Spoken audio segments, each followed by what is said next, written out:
আসসালামু আলাইকুম এভরিওয়ান। আপনারা যারা পাখি প্রেমিক আছেন আশা করি তারা এই পাখিটাকে চিনতে পেরেছেন। আসলে এই পাখিটার নাম হলো কাঠঠোকরা পাখি।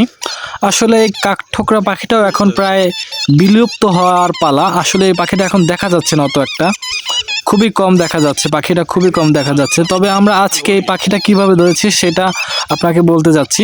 আসলে এই পাখিটা আমার এক ভাই, সে খেজুর গাছে ছিল। এই পাখিটা দেখেন কি অবস্থা করেছে, খেজুর গাছে ছিল।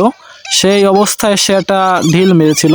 ঢিল মারা অবস্থায় পাখিটা সরাসরি পড়ে যায়, নিচে পড়ে যায়। তবে আমরা পাখিটা অনেকে ছেড়ে দেওয়ার চেষ্টা করেছি, রাস্তা ছেড়েছি, অনেক জায়গা ছেড়েছি, কিন্তু যেতে পারতেছে না।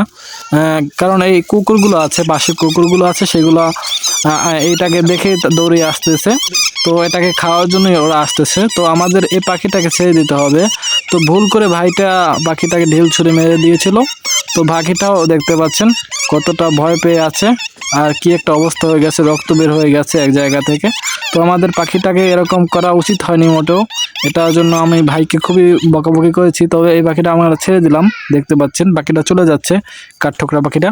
কারণ কুকুর যে ওর পিছনে না লাগতে পারে সেই জন্য আমরা বিলে ছেড়ে দিয়েছি আসলে পাখিটাকে, দেখতে পাচ্ছেন। তো এইখানে একটা গাছ ছিল, রেন্ডি গাছ মূলত। এই রেন্ডি গাছটায় উঠে গেছে, খুব সুন্দরভাবে উঠে গেছে, দেখতে পাচ্ছেন। এই যে রেন্ডি গাছটা, এটা খুবই যেভাবে ওঠেও পাখিটা সেইভাবে উঠে গেছে, দেখেন।